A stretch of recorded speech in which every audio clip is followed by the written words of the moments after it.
If you just now tuning in, hit the like, hit the subscribe, and hit the bell. GMS fam, the green room. Let's talk about it.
GMS fam, the green room. What's going on, everybody? Happy Wednesday.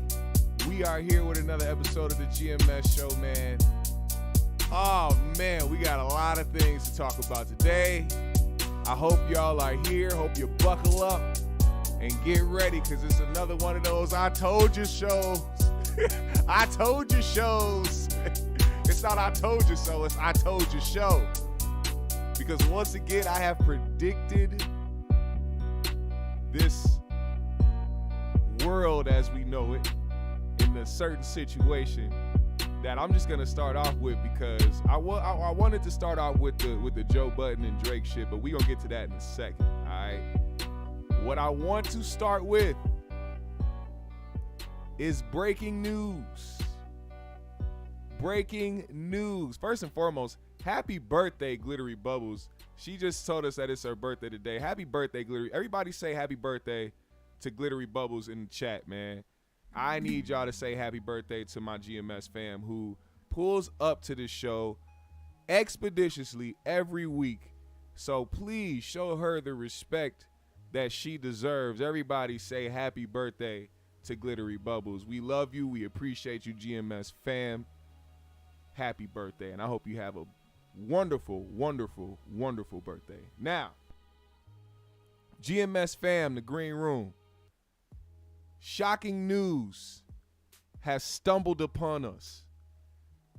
These two individuals. Now, let me not get ahead of myself. You know what? We start out every show with peace, love, positive energy, good vibes, passing it forward, hoping that you pass it along as well. Now that that's out the way, these two Simple Simon motherfuckers here. You want to know something? I knew this shit for a long time. It's just people get hung up on a lot of the wrong things. And I had a feeling that this relationship was what it was the moment I heard Will describe his past situation and his current situation a while back. Now, if you haven't heard yet, Will Smith and Jada Pinkett Smith have been separated since 2016. Yes, she has revealed to the public that her and Will are no longer in a marriage. They are now partners in a family trying to build and hold on to the love and the foundation of family bondmanship and not really focused on the romantics of the marriage and the relationship. That ship has sailed. And I felt like this was the case when Will had a discussion about his past relationship. Now, if you guys don't remember, Will was married before, which is where his firstborn son came from. You know, just the two of us. You know that song. You know what I'm saying? I ain't got to rap it for you. Lovely song. But his firstborn, Trey, he was by another woman. Hold on, let me fix my mic. I hear a little bit of static. I hope y'all don't hear that on y'all end. Hold on, give me 1 second. Let me fix this microphone.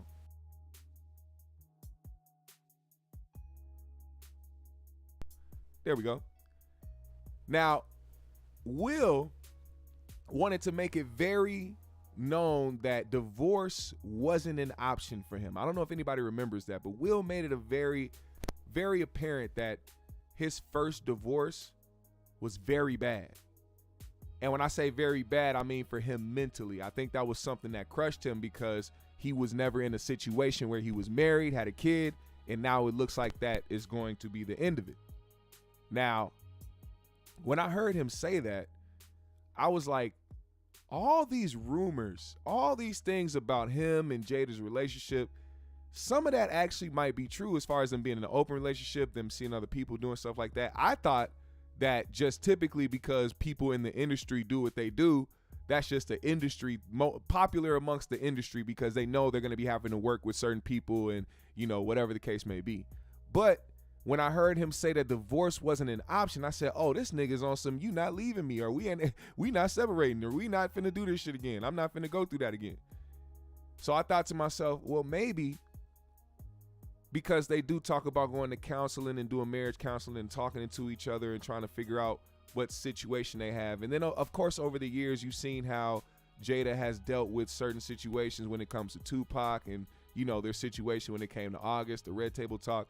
You kind of sit there and think to yourself, damn, have these two really like actually been together, or are they just saying this shit to say it?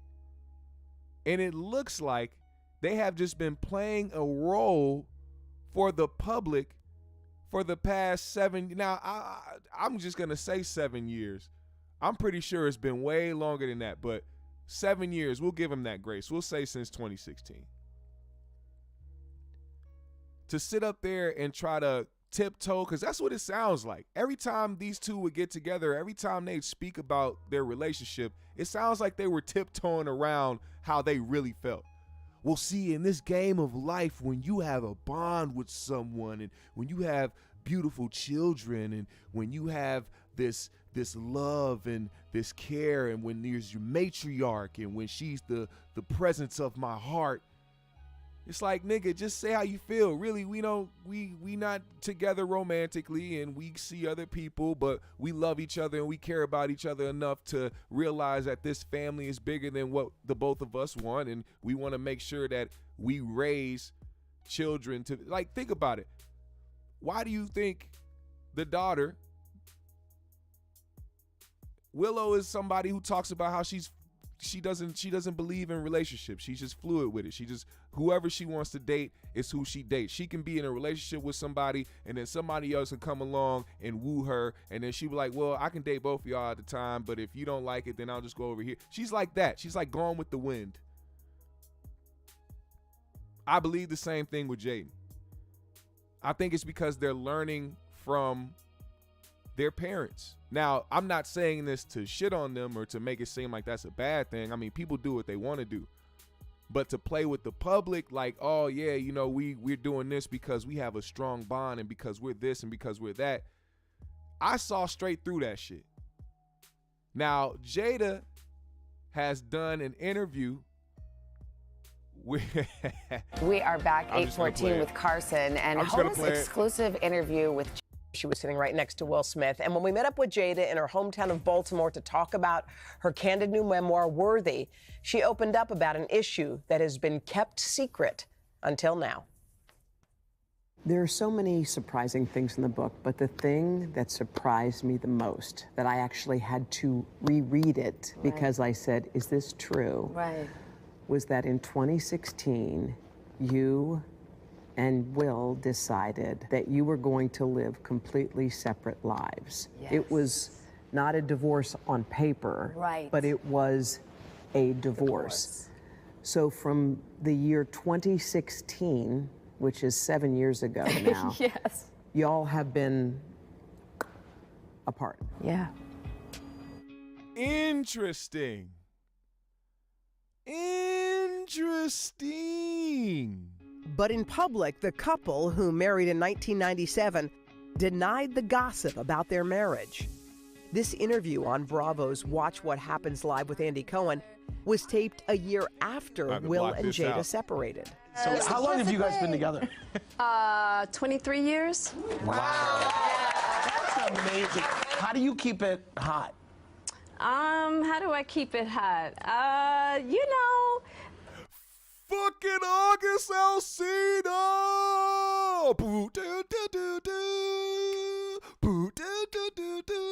You gotta play the John Cena music after that when you hear that shit. How do you keep it hot?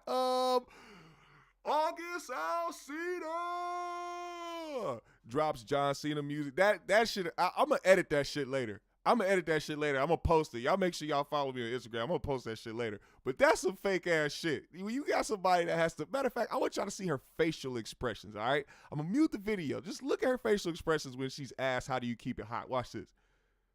How do you keep it hot? 23 years. Wow. That's amazing. How do you keep it hot? How do I keep it hot? You know, maybe I don't know.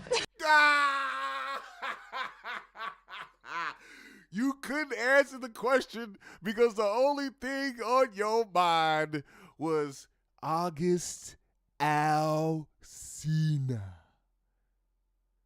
She was listening to that nigga song in her head. I love it. Do, do, do. I love it. She couldn't think about nothing Will was doing in the bed. She could only think about another nigga. That's why you couldn't answer that question. That's kind of wild, right? Now, after learning this revelation that a lot of people were so shocked by, people were asking, damn, so what was this? Like, what was all this? Like, I got to sound like that one dude. What's that nigga's what's that runner's name? I forgot his name. Oh, weird-ass, big mouth, bass-ass nigga that was talking about the USA team. Oh, what? World champion of what? I gotta ask that question. What was this about? Why did they sit on the Red Table Talk to discuss all of this shit if this was the shit that they've been doing for the past I don't know how many years? Now, we watched this. We watched this as it happened.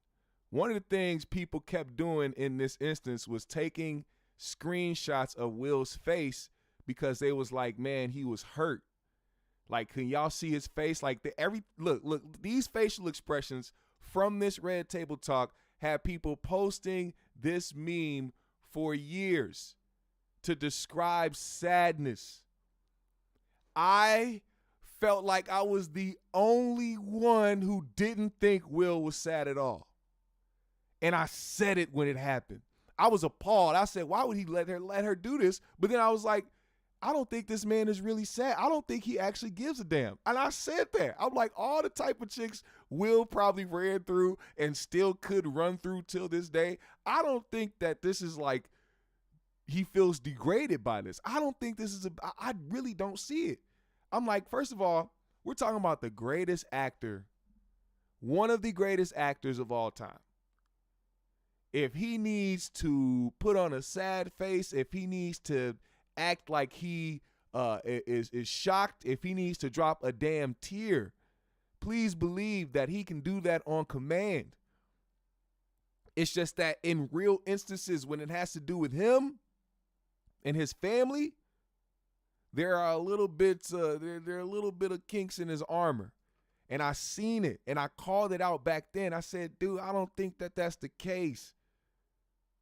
But lo and behold, everybody wanted to believe the same shit. So then after that happened, everybody's like, well, why did Chris Rock get slapped then? What happened? Why was that Oscar slap a thing? What is this? Why did this happen?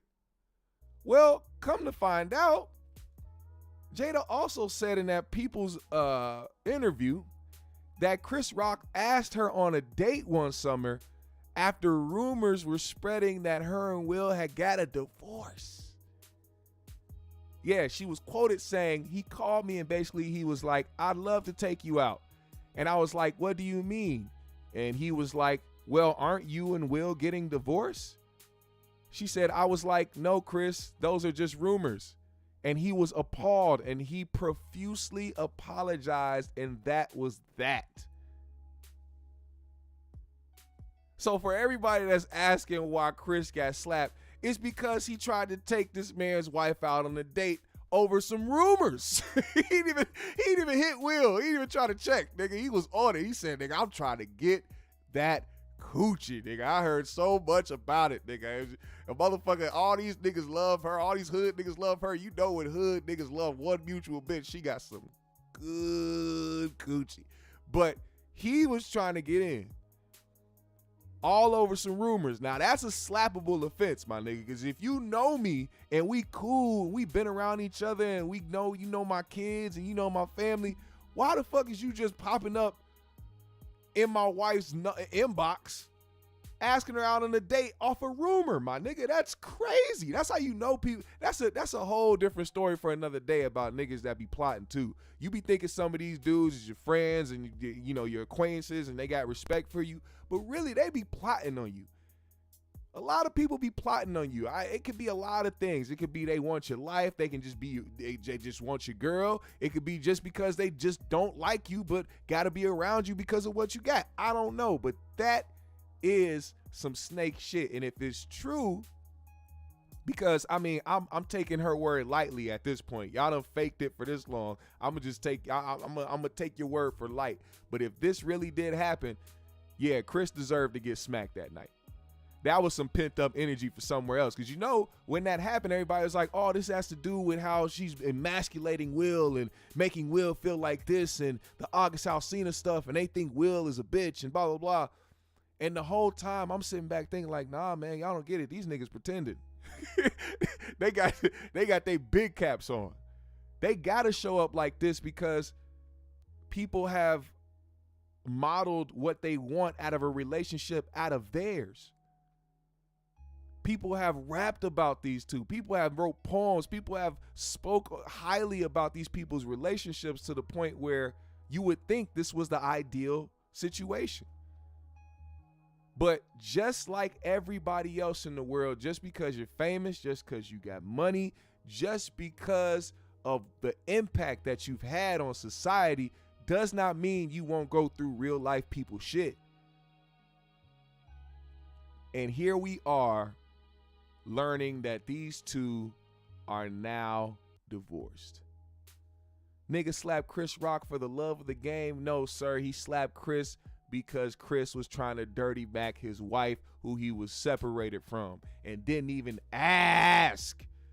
How you gonna ask, well, aren't you and Will getting a divorce after you asked her out, my nigga? That's crazy. And it also is right on par for a nigga that looked like Chris Rock. I mean, he looked like the type of motherfucker. I mean, if he didn't have his teeth fixed the way they are now and still had his little his big fronts like he did in New Jack City, then you'd be like, oh yeah, nah, this nigga, he the slime ball type motherfucker who be trying to get in people's DMs once he hear a rumor. He ain't got to confirm it. He ain't got to ask no questions. It's, oh, for real? All right, shit, let me hit her line real quick. Now, like I said before, not everybody has to have the same relationships. Not everybody has to do the same things. Nobody has to go by the ideal, what it would be to be in a relationship. Nobody needs that construct. You do what you want to do as long as it makes you happy. But nothing is going to make you happy when it's involved with fronting. If you got a front, if the foundation is based off a lie, good luck. And I feel like that's why she's trying to speak the truth now, because there's so many narratives out there. She looks like a horrible person from the outside looking in. So of course now you want to do these things to save face, because it's not like what people think. Crazy. Now, it will be interesting to hear what she. You know what? Let's go through. I want to see something. They gonna talk about August. Let's hear what they got to say. Several years, Jada and Will kept up the appearance of a committed married couple. They even faced a scandal when Jada had what she called an entanglement with a family friend. With some dick. Neither let the public know they had already split. So I guess my question is, I feel like you're a straight talker. I am. Except you're not sometimes. Yeah. So why do that? Like, what was the reason? I think. Wait, I'm sorry. I gotta play that again, because that sounds stupid as fuck. So you're a straight talker. I am, but sometimes you're not. So pick one. Either you a straight talker. Question is, I feel like you're a straight talker. I am. Except you're not sometimes. Yeah. So why do that? Like, what was the reason? I think just not being ready yet. Still trying to figure out between the two of us how to be in partnership, right? And in regards to how do we present that to people, you know? The foundation was based off a lie, my G. See, this is the problem. People will look at you different when you start to put on this jacket that really isn't who you are. See, the Red Table Talk was supposed to be a place where people come to express themselves and, you know, somewhat find healing and speak their truths and all this shit. You out here trying to help other people and try to figure out other people's lives and try to help people in different ways and give people words of encouragement and try to give people solutions to their own problems, when you sit up here lying to these people. Oh, I wasn't ready yet. What the fuck is a Red Table Talk then? Why the fuck are you doing that show? I bet people like Jada would be like, yo, it helped me. It was self-therapy. It helped me build practice to try to tell my own truth. No, you're supposed to be able to tell your own truths and be truthful with yourself and those around you before you try to go out and try to help other people, or else what you're doing is based in a lie. Don't talk to me about my problems. Don't try to give me solutions to my problems if you ain't actively trying to figure out your own. I'm sorry. I can give you advice. I can say this on hand, but I'm not finna create no identity like I'm some relationship shaman or some life shaman or somebody who could help you figure some shit out and call it the Red Table Talk. Meanwhile, I'm over here dealing with some bullshit on my own. And then on top of that, lying about it. And holding episodes lying about the situation. August wasn't no entanglement. That was your boyfriend. You and Will was separated. Will was probably over there smashing them actor chicks because you were subject to only smashing the niggas that was infatuated with you because you was Jada Pinkett Smith. You couldn't really go around, and I mean, who was it? Why else would you only bring up Chris Rock being somebody in your inbox talking about, can I take you out on the date? Only niggas of that caliber was gonna hit you up. And that's not to say that Jada Pinkett is not an attractive woman.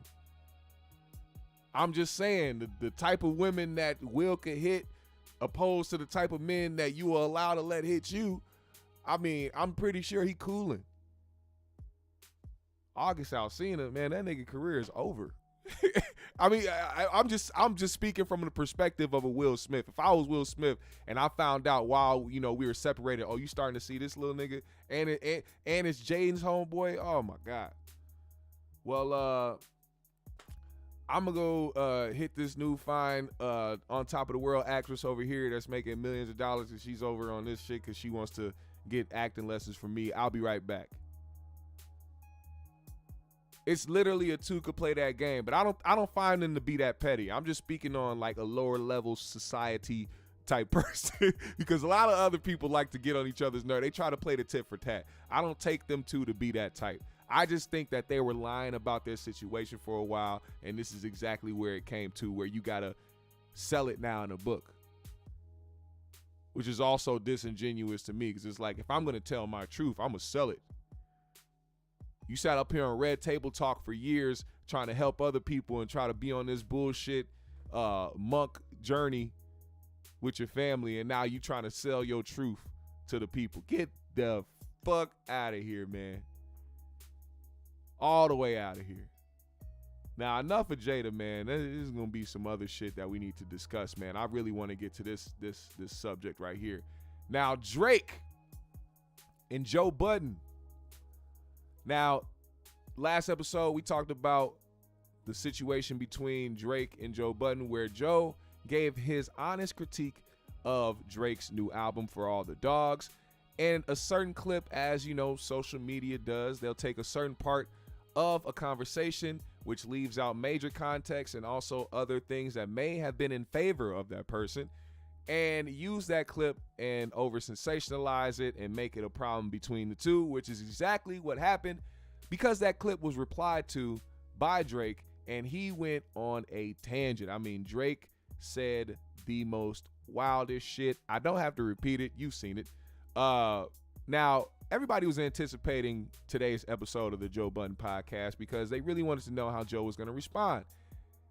And honestly, I, for one, was like, Joe has to snap at this. Like, you can't just play the background and try to play the cool, chill guy and try to play it off like Drake was just being too sensitive. No, man, talk your shit, get your shit off, and make sure you make a point as to why you said what you said. I think that is the least you can do, not just for the people, but just for yourself, for your legacy. Because I think it is unfair to try to play Joe to the left like he was somebody who just like gave up on music because it wasn't working for him, when in reality, it was working pretty fine for him.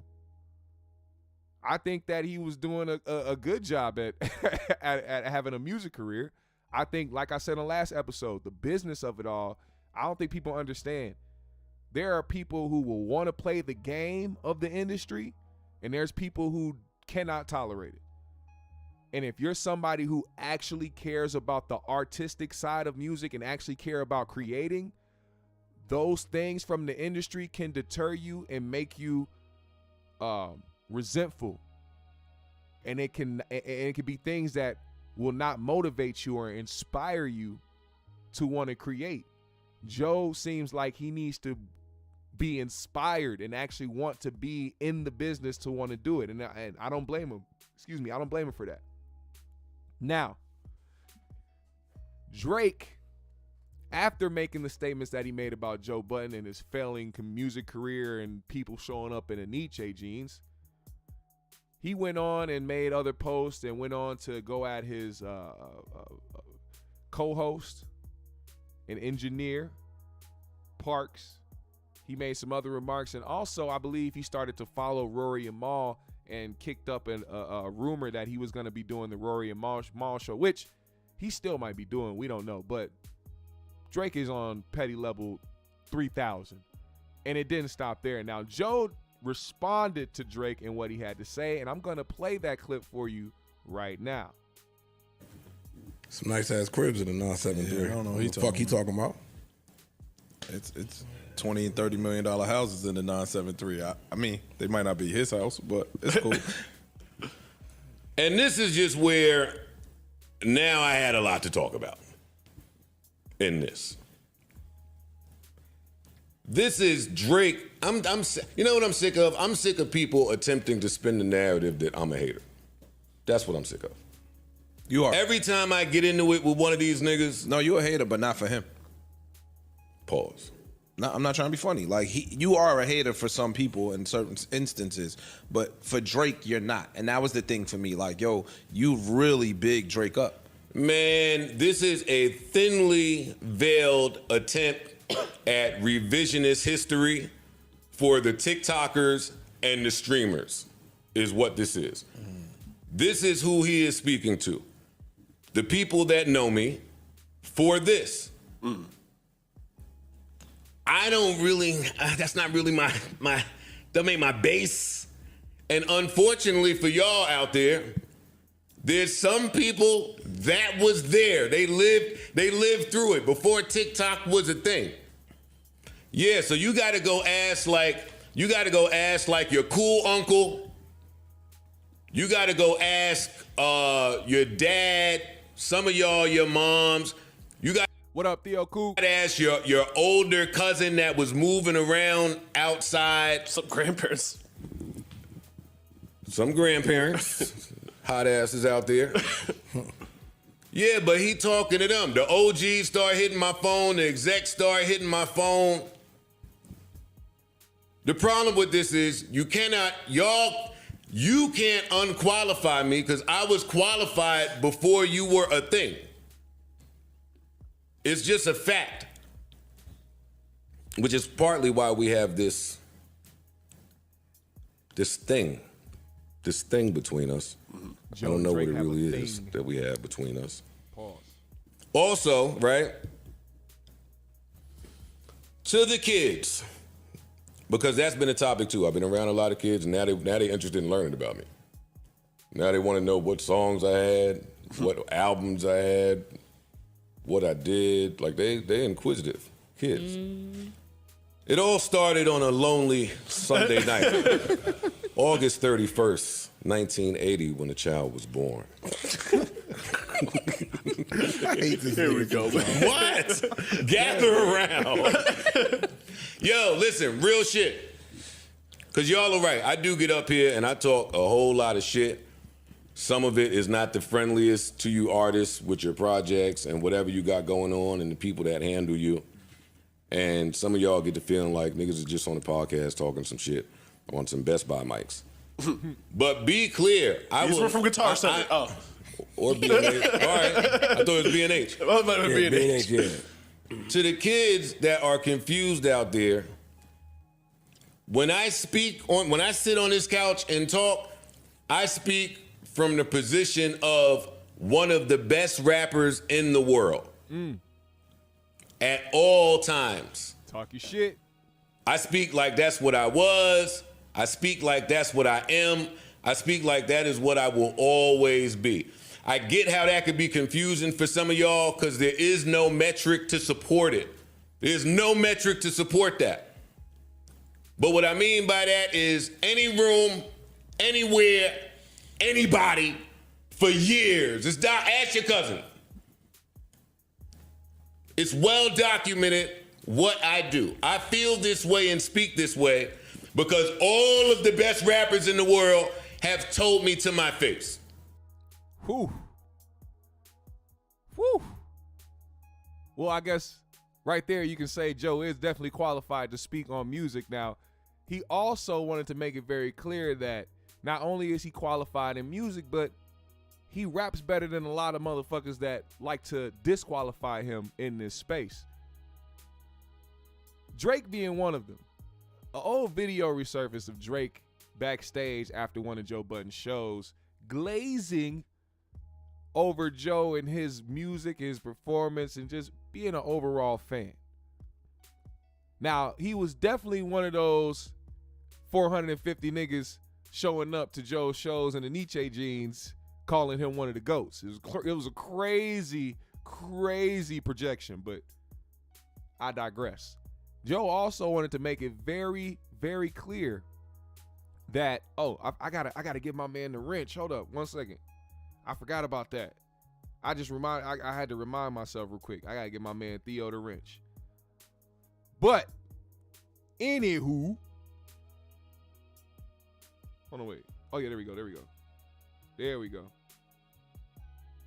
go. My man got the wrench. All right, now. He also wanted to make it very clear that Drake also DM'd him.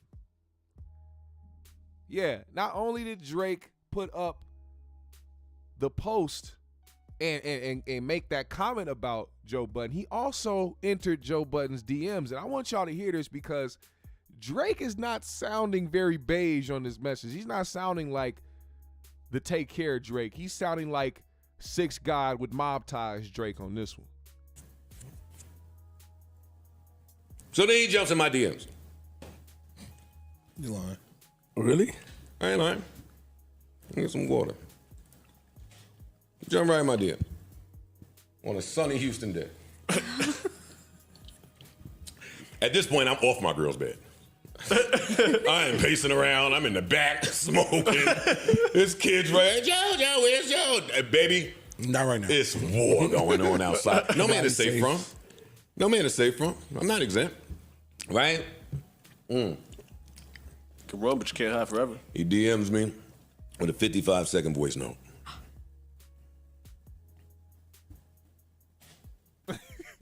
I can't tell you what. That is actually, I take that back.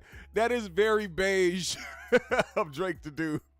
I'm gonna get in your DMs, but I'm gonna leave you a 50-second voice note talking in my Drake voice. That's it. Oh, because I didn't listen to it. Oh shit. Why not? You got to speak to me with love. Do you want to play it? No. Appreciate you, my G. That ain't me. Hey, y'all make sure y'all subscribe to Theo Coop, man, the Do Better podcast, man. That's my guy, man. Appreciate you. If I was one of these clout chasing ass niggas, that is exactly what I come in here to do. But I'm too thorough at my core and my soul. So you haven't listened to it either? No. Huh. Protecting energy is a thing. I overstand that. You niggas don't talk to me when I come in here and give it up and big y'all up. Y'all don't talk to me when I say favorable things any other time. Don't fucking talk to me now. And with the way you niggas appear to feel about hip-hop media, who the fuck are y'all that y'all think y'all should still be granted the luxury of our dishonesty? Art dishonesty. We don't kick it. Low-key, Joe just admitted something. Of course, we all knew this. There's definitely bias out here, especially when artists out here has a lot of push and a lot of clout. Like, for instance, Nicki Minaj. She has the Barbs and she has people on her payroll who she can have, uplift her new singles that come out that are pure ass because they need that. You're right. It's a good Give a fuck if y'all niggas never speak to me. Who the fuck is y'all? Then now get mad. But what if it's a bury the hatchet message? Breathe. So anyway, say it publicly. I was hoping somebody else said it. Yes, you say all of that publicly. Don't hit me behind the scenes on some other buddy shit. Okay. Address me the same way. So he sends me this voice note that I don't listen to. Yeah, my DMs are lit. Shit. I'm him. Something nice. Yeah, look at you. Something nice. Look at you. Look at here, man. Now he is going to proceed to read the text that Drake sent him. Not a text message, but actual text, like letters. He's going to read that because not only did Drake send a voice message or a voice note, he also sent words that he typed. This is exactly what he said. Listen to Joe here. Take a chill pill, Anthony. Have a drink. Throw on some instrumentals. Maybe write one of those fellas. Do your thing, let me do my thing joints for old time's sake. A little radio play would do you some good, papa. That's what he said to you? Who said that? Drake said that. The most confusing shit in the world. What did that even mean?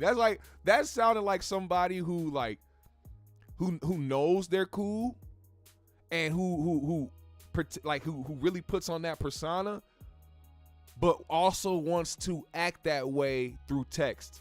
So like the way it sounded in his head probably sounded cool, but when it's being read out like this, it's like, what the fuck did this nigga just say? Do y'all hear that? To you? That's what I'm saying. Yes. I'm confused. I am a little too. See, I think, and I'm guessing. It sounds like he think that this is like I think game? that somebody put a battery in his back. I think somebody put a battery in his back. Beef time. Like I want to reiterate. I'm happier than I've ever been in life. I don't have smoke. I don't have beef. I don't even understand. I don't even get the message. But cool.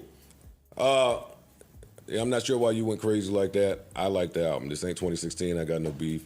Get your shit off, though. As a matter of fact, nobody's happier for you than me. That's what you said. Yeah. And I'm not going to continue to I'll read this because this was important.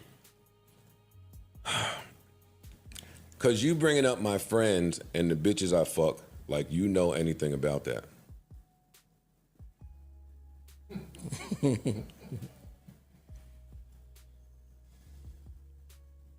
It's my best of bro Eskimo. But I'll keep reading. Because Ish don't want to laugh at me, right? He mad.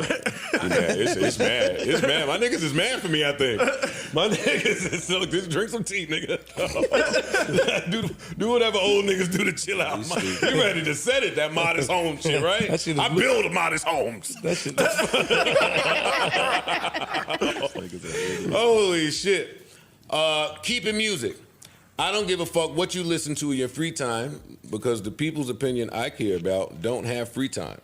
Now, this is where I think Drake is letting Stunner, a.k.a. Birdman, get to his head. Or maybe it's Jay Prince. I don't know. Maybe it's the fact that he's hanging around 21 Savage. I don't know. Maybe it could be the fact that he's somebody who was never around this shit until he started to get some money, and now he feels protected by those who call him family or call him Six God or consider him part of mob ties. Now, Drake, I don't care at any point of his life. I don't care about who he knows. I don't care about how much money he has to set some shit off. It is never going to sound right coming from Drake. Some tough shit. Drake talking gangster shit, whatever it is, whether it be in a song or whether it be in an interview or whether it be in somebody's DMs, it never sounds right. And this is where it got to with him and Joe. See, still it's another jab. Why do he feel like the need, like he don't, not only do you not have to do this right now, but it don't work on me. I don't know if people know that about me, that this type of stuff don't work on me, but it's fine. I don't even understand that. I'm lost. I also don't care if you like or dislike something, but don't talk about my life and shit like you trying to plant some seed or paint some narrative and turn people against me. Okay. Talk about the music. If you hate it, you hate it. But you talking about I'm out here fucking 25-year-olds. This is personal, so I won't read them. Now that's a stinger. See, hit dogs holler, man. We don't learn that shit over the years. When somebody says something about you and when it rings true, those certain things stick out to you. Now, it could be a situation where something is absolutely false and it sticks out to you because it's like, this nigga lying. Well, speak on the lie. But he didn't dispute him smashing 25-year-olds or anything like that. He just had a problem with somebody bringing it up. But here's the problem, Drake. Somebody didn't just bring this up. Somebody didn't hear this in passing or hear it in inner circle with amongst friends who knew you and said Drake is out here smashing 25-year-olds and 21-year-olds and 19-year-olds. No, Drake, you put these in songs. So when you put these things in songs and people talk about them, don't get mad when they address it. Clearly, if you put it in the song, this is something that you hold, you wear on your sleeve. It shouldn't bother you that somebody called you out for smashing 25-year-olds. If you like it and you put it in songs, motherfucker, it shouldn't bother you. That shit feels malicious to me, and I don't do well with that. Your nerd co-host can sit and talk about gangster this and that, but you know how we get down, so keep it journalistic, jabronis. I never even read that. Keep it journalistic, jabronis. You know how we get down. Who is we? And what have you done? Are you trying to be sitting along? Matter of fact, they think Young Thug is one of the greatest losses in recent history to hip hop as far as his RICO charge. Imagine if Drake got a RICO because he trying to live up to some mob ties bullshit that he's really not about in his heart. Do you think Drake would really handle it if he knew that people were dying behind him? Like, I'm just putting this out there as a what if scenario. I'm not saying that this has actually happened. I don't think Drake has actually got anybody knocked off. I don't think he actually has it in him. But what I'm saying is, for you to think that that is like a persona that you need to live by because of who you know, that's dumb as hell. And it's not believable. It's just not. Stick to making ballads and songs about your life and smashing these young individuals. Now, Joe went on to bring that up. Joe went on this show that this isn't me that's sitting up here saying this, but you said this. You put this in your songs. And as a matter of fact, I'm giving you grace. My nigga, I'm giving you grace beyond grace. Because what I could be doing is talking about lower ages than that. Because if you want me to start speaking on shit and giving people the narrative about you, I could bring up different girls. I could bring up another age. Which he did. Because in one song, Drake is talking about a 21-year-old.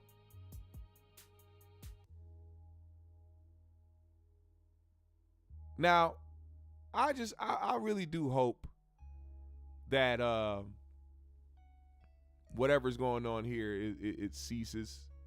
Because once you start having people talk like that, because then on the other side of it, I just want y'all to know, even though somebody isn't like that, there are several times where somebody who isn't like that does something to try to prove something to the people around them that they are like that.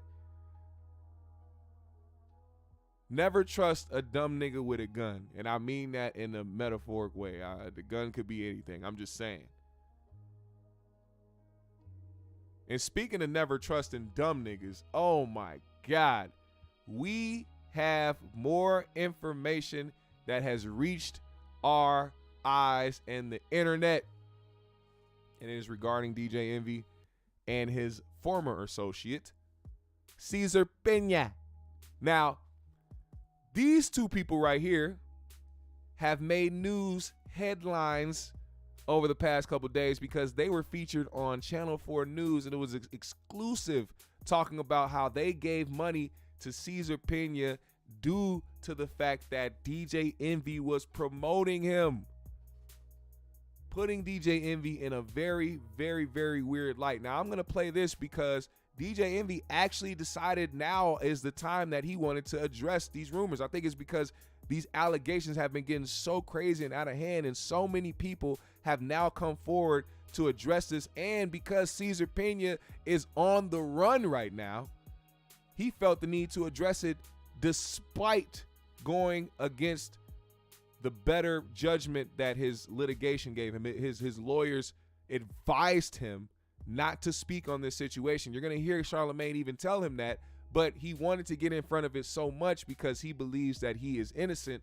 of whatever he's being accused of, that he addressed it today on The Breakfast Club. But before we play that, we need to play this. Tonight, an I-Team exclusive investigation involving a real estate deal and one of the most recognizable voices in radio. Investors in a real estate venture say they were swindled out of millions of dollars. Swindlers! And they argue syndicated radio rapper Rashawn Casey, better known as DJ Envy from the show The Breakfast Club, promoted these deals. Investigative reporter Sarah Wallace talked to the alleged victims and has the response to those mounting accusations you're about to hear for the first time.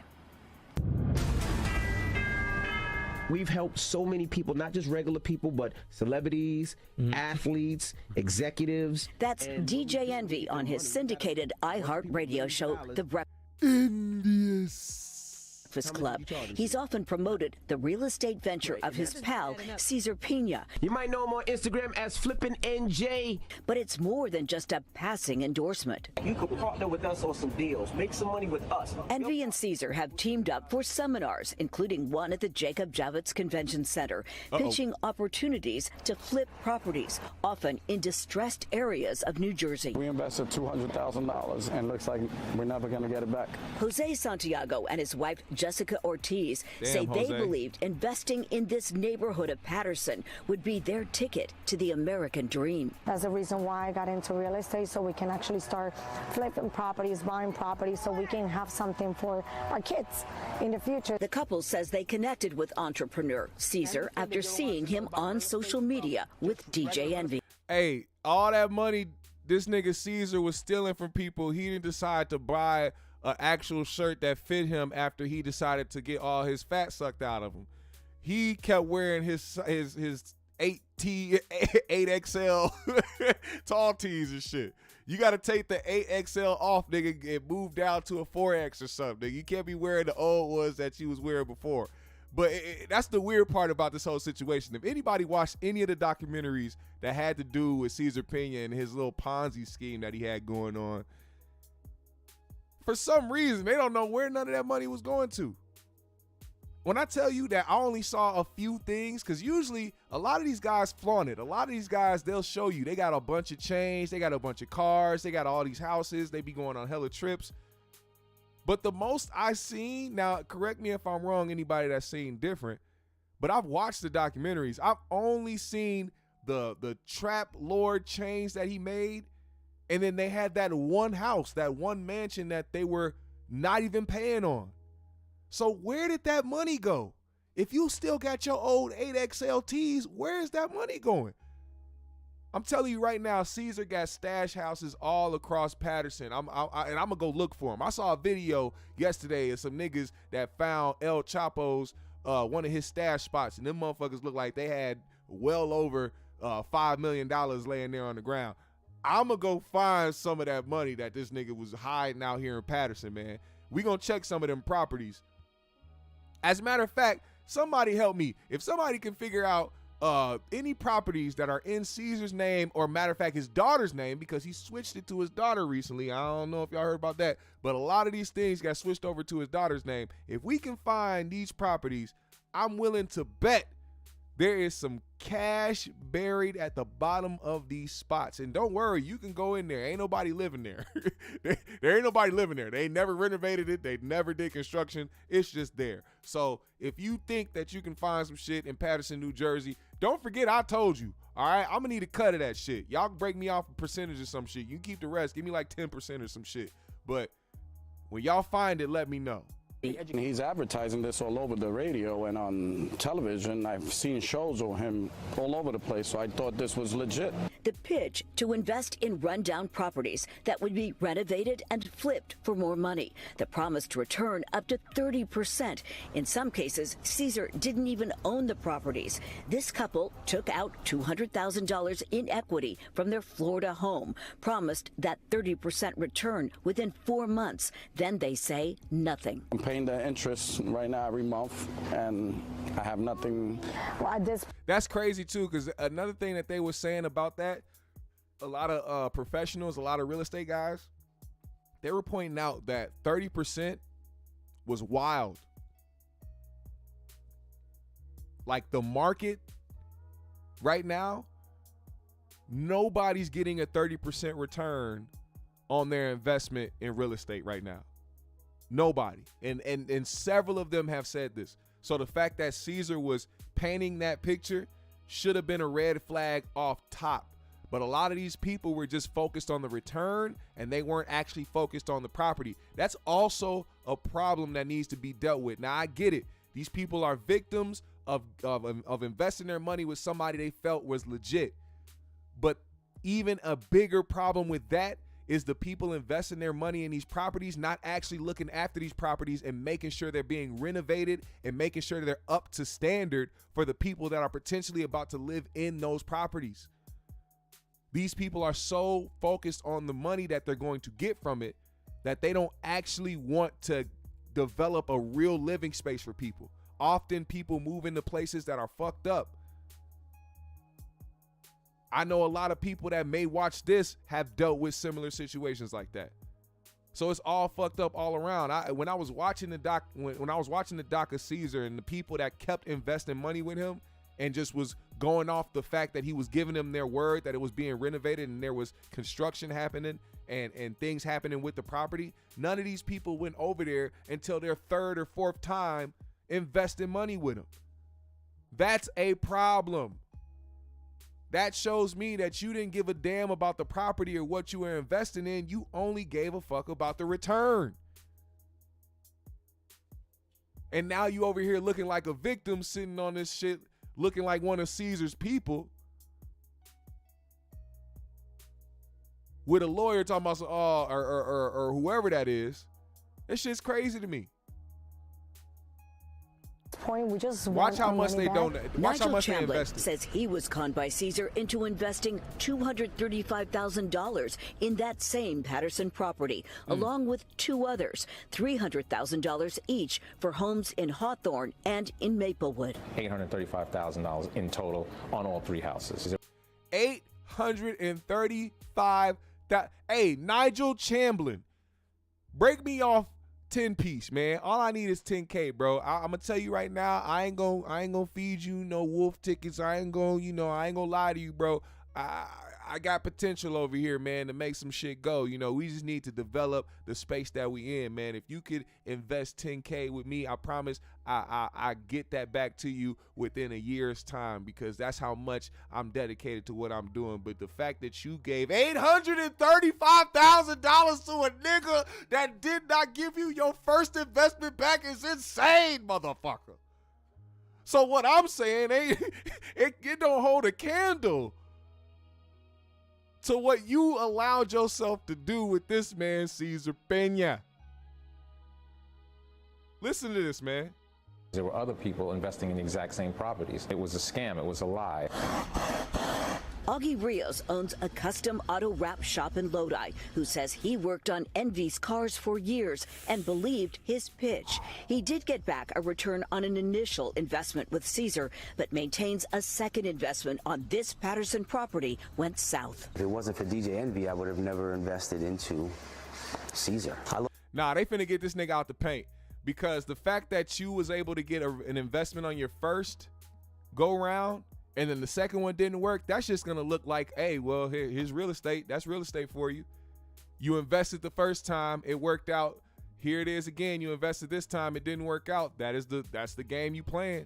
It's either going to work or it's either not. So I'm sorry, Augie Rios, unless you can prove that this man used your funds for something else other than real estate, y'all shit out of luck. And y'all got to take that L. Which also sucks, because on the other hand, because that first initial investment worked, he probably thought that the other ones were going to work, which is why he continued to invest. Caesar was running man, look. Now, DJ Envy went on the Breakfast Club this morning because he needed to address the allegations that are swirling the internet. He keeps trying to do everything he can in his power to try to get away from the allegations. Let me find this video, man.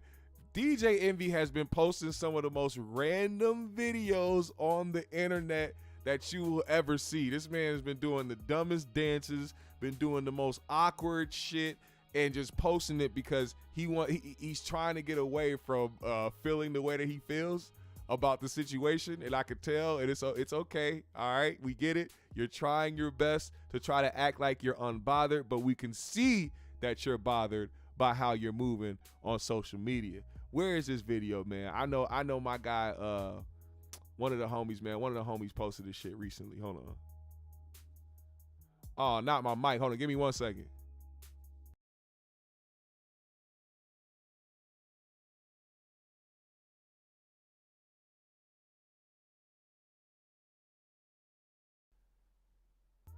There we go.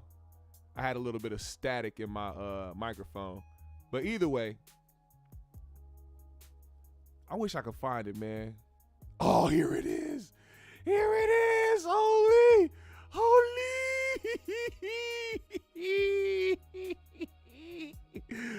Yeah.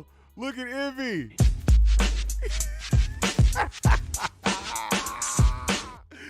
Will somebody please explain why he's dancing like this on the internet amid allegations of stealing from people? The only reason why you would post something like this is because you're trying to run away from the hurt. Look at this. What is that? What is that? This is a real video. This is not AI. I promise you. This is not artificial intelligence. That is really DJ Envy doing whatever this is in a Bulldogs jersey. Look at it. Now look at Tony the closer. Look, he said, when you scam an old lady out of her 401k, and now look, they got him dead. Come on. Jordan, say what's your price. Oh, Lord. Oh, my God. He said do the Stoli dance. They doing the Stoli dance. All right, all right. Let me go back. Let me play this shit for y'all real quick. Matter of fact, I'm going to play this while we watch Envy dance at the same time. There's been a lot going on, Charlamagne. Like what? Don't say like what, man. There's been a million and one accusations. Oh my God, no. I'm being serious. So let me explain some things. I'm not, my attorneys don't want me to speak, but I think there's things that I need to clear up a little bit. I think you should listen to your attorneys. Why don't light-skinned people like to listen? Like, if your attorney told you don't say nothing, why are you talking? Listen, so Caesar and myself did seminars. Now, the reason I did these seminars is because I wanted to uplift my community. I wanted to teach my community about real estate, things that I didn't know when I was first buying my first home. I wanted to teach our community about investing in generational wealth. So I did these seminars and brought industry professionals to all these seminars, whether it was real estate agents from different markets, contractors, conventional lenders, hard money lenders. I even brought auction.com to actually show people how to purchase houses online. That's what I wanted to do for my people. Now, Caesar, if he took money, I wasn't privy to it, nor did I even know. But I do understand how people feel if they did give him money, because I gave him a lot of money. Jesus. That I didn't see a dollar of return. But for anybody to say I was involved, that's totally not true. I would never. I've been on this radio I've been on radio close to 30 years, and never in my 30 years time did I do nothing but try to uplift people and show people a different way through the business mind, and I would never take a dollar from somebody. I could be wrong, but I didn't see nobody accusing you of taking money. I just saw them say that they met Caesar because they heard you talking about Caesar. Nah, they basically said I was privy to it, and that wasn't true. Not at all. I from what I read in actual court papers, I didn't see that. They said that all these people are saying that they met Caesar because of you. Right, and they're saying I don't see nobody accusing you of taking no money. To the point where if you read the court documents, Caesar wrote an affidavit that says DJ Envy, Rashawn Casey, had no knowledge of me investing people's money. I saw that too. He wasn't there. He wasn't part of those conversations. He wasn't even nowhere in those meetings. And those are documents that's out there. So if we're going to talk about truth, let's talk about the truth. And those are the documents out there. And well, I know you can't talk about the truth yet because your lawyers don't want you talking at all. So the smart thing to do is, I understand you want to say something to the listeners, and I'm sure the listeners appreciate it. But man, just wait until all the dust settles. And when all the dust settles, then we can get on this radio and have a real conversation. Until then, I don't think you should be saying any of this. But I just want to say, I think Charlamagne is doing. My first initial reaction was like, man, Charlamagne, shut the fuck up, because he's one of those guys that will try to joke during a serious situation with somebody else, but when it's his situation, like imagine if he's talking about the allegations against him with that young woman. Do you think he would appreciate anybody joking around during him wanting to address these allegations or try to speak on them in that way? But I don't know. It's always when it's the other way around, Charlamagne feels like he can make the jokes or try to make light of the situation. Like, he's giving good advice not to speak when your lawyers are telling you not to speak. But if he wants to speak, let that man have the floor. Charlamagne has a problem with letting somebody else speak. Charlamagne cannot be quiet to save his life. That man is facing serious allegations. And even though you say you don't see in the documents that people are accusing him of stealing money, it's enough for him to go to jail for people to say that they got with Caesar and invested money with Caesar due to Envy promoting Caesar and getting these people linked with Caesar. That's enough for them to try to charge him. So if he wants to speak on a situation, let the man speak. Why do you always have to say some shit? Charlamagne is one of those guys that feels like he knows what's best for other people until it's time for the spotlight to be on him. And until the allegations or the problems start arising for him, then it's quiet and NDAs and shit. I don't appreciate that part. Him trying to be a good friend and trying to, stop Envy from, saying some things that may get him incriminated, cool. But it's not the time to make jokes or to be lighthearted about a situation in this matter.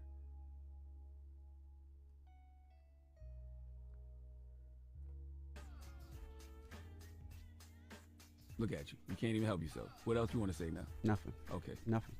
All right. But when the dust settles, okay, you can have a real conversation with the but audience. it's difficult because the stuff that you're hearing is like, that's totally not true. Like, it's not true. Like, well, that should be, that's fake news. Like, but those that are should be fake enough. stories. That should be enough. You know what the truth is. If you know what the truth is, don't worry about it, because the truth don't need no defense. The truth don't need no defense, just witnesses. That's it. All right. Well, hopefully. And by the way, you look very suspicious because you don't have your Just for Men in right now. So it's like the grades are coming in right here in the back, and you need a little haircut, so it just makes you look like, oh. I just want to say this on closing. Oh, I've never stole anything from anybody, and I'll just leave it at that. What? You know what rhymes with what? What? Butt. And from what I was told, you used to steal a lot of butt back in the day. See, I can't. I'm trying to be serious here, and you playing around. Good old, big old queen from Queens. Leave it to Charlemagne to always make the situation what it is. Now, moving away from the DJ Envy shit, we're gonna see more come from that later. I know there's gonna be more people, like I've said on the last 3-4 shows. There's gonna be more people who come forward who say that they invested with Caesar, and we're gonna see how that unfolds. I hope they catch that motherfucker too. He can't be that fast. Caesar is not quick on his feet. I mean, I know he can use a car and everything like that, but he still has to get out that motherfucker. He still got to pump gas. He still got to walk around. It's not going to be hard to spot Caesar. So him trying to be on the run, like imagine him trying to change his identity. This man put on a top hat and put himself on a long beard. It's like, no, nigga, I could tell by them thighs, you are Caesar Pinã. Bring your ass over here, get these cuffs on. I know we got to cuff you from the front. Can't put your hands behind your back. Come on now, Caesar. Now, we spoke about this the other day. Birdman, for some reason, felt like he needed to go on a we need to support or need to have Drake's back tour after the backlash came due to his album For All the Dogs, and certain people were speaking on it. Birdman felt the need that he needed to go out here and speak on other situations as well. One of those situations was Gillie the Kid. Now, we all know Gillie has spoken on his time with Cash Money over the years, how he feels about Baby, how he feels about Wayne. So it was very odd that Birdman took the time after all these years to finally say something. And when he did, he decided he wanted to tell a story about a time when Gillie was with them and Benny Siegel came and allegedly put hands and feet on Gillie, and Gillie didn't do anything about it, while also having the hammy whammy on his hip. I care, Black Hippie Ricky. Don't ever say that again. I care. If anybody cares, I care. Thank you for pulling up, my guy. Now, Gillie said, hey, man, after all this time, you want to respond to me? Well, I got something to respond to you about myself. And here's what he had to say to Birdman. I'm bigger than Baby. Ain't that crazy? I'm bigger than that right now. I generate more money than that right now. I don't want to hear that shit. It's counting me out. I'm bigger than you. Shut up. Nobody give a fuck about you. Gillie, what's up with Beanie Smacking? Come on, man. Y'all don't believe that shit, man. Cut it the fuck out. You just wanted something to say, man. Why Birdman wait so long to say something, man? I can't even respond when you say something 25 years later. You only responding because you don't hear the roar of the crowd no more. You want to know what's so crazy? Huh? You talk about some shit 25 years later. I done called you a nigga for 25 years. 25 years later, you respond, sit your bitch down somewhere. I ain't want to hear that shit. I don't even disrespect. You don't even disrespect because I knew you pussy. Ooh. I see the way you treat a real. Rest in peace, Killer Stone. You could never treat me like that, though. Because you already know. You know what type of I am. Talk about I ain't like that. Why it took you 25 years to say that? It took you 25 years to get some heart to say I ain't like that. Fucking coward. You treat real nigga you came in the game with, you owed money to. You're a coward. Shut up. You on Clubhouse at 50 talk. Shut your pussy up, boy. Nobody care about you no. You old nigga. Damn. You can't get no shoes off your old heads. Nobody wanna hear that. I fuck these hoes after I shoes. Big, we, slang, beat. Do your thing, do your thing. I didn't see that part. No, this nigga's not reciting Birdman lyrics, bro. I fuck these hoes after I shoes. Big, dick, we, slang, beat. Do your thing, do your thing. Yo. Counting me up. Still in, nigga. He said, don't nobody, you can't sell tickets on your old hits, my nigga. You can't walk in the club singing that shit, man. Imagine this nigga walking in. Imagine Birdman walking in the club because people paying for a ticket to hear him start doing this. You can't get no shoes off your old hits. Nobody want to hear that shit.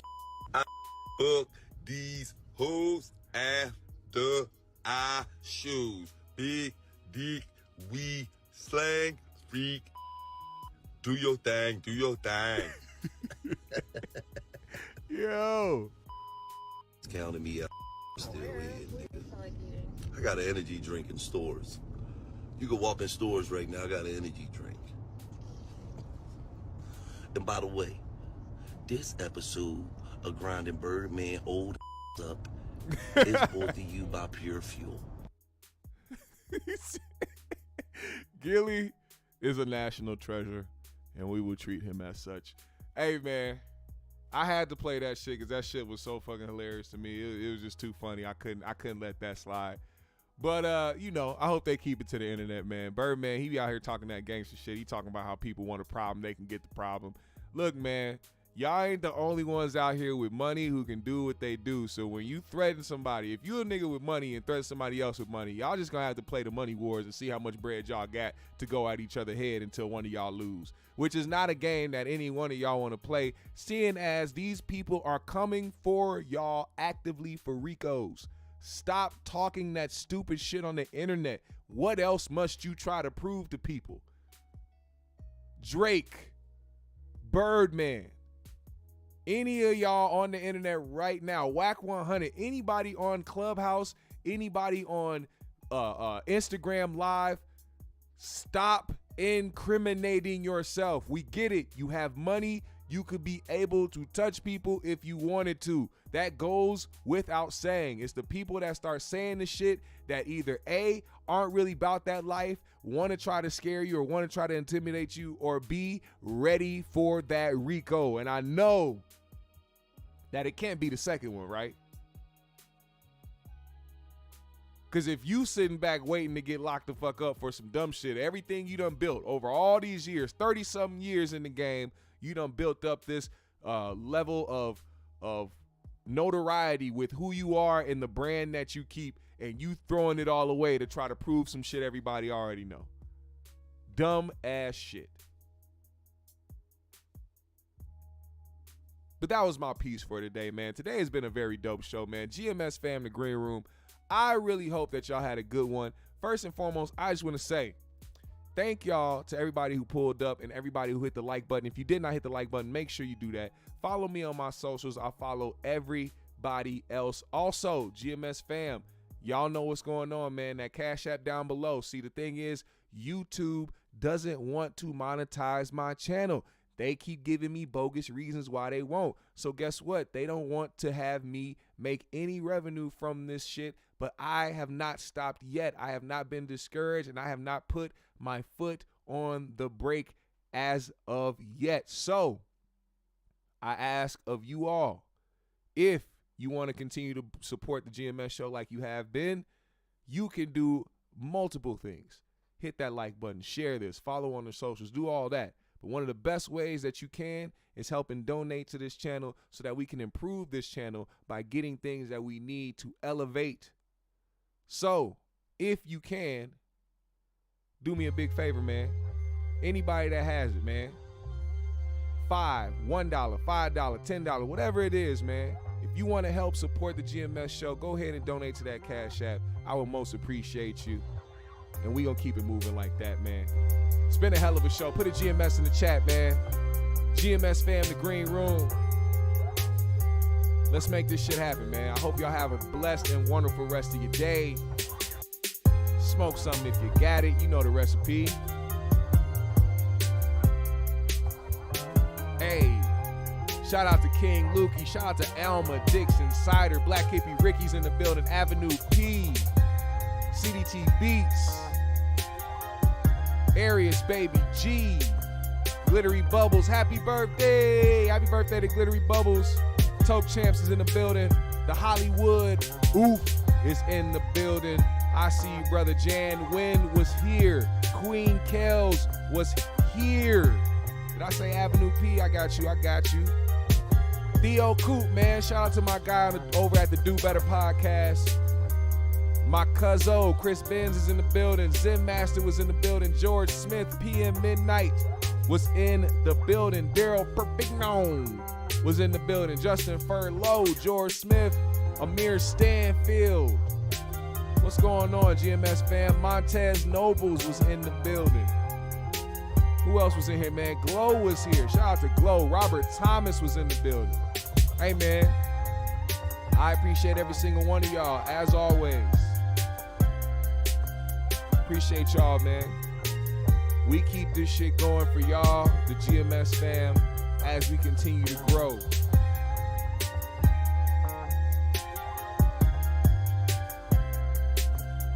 I appreciate every single one of y'all. Finna get back to the day. GMS fam, the green room. We out.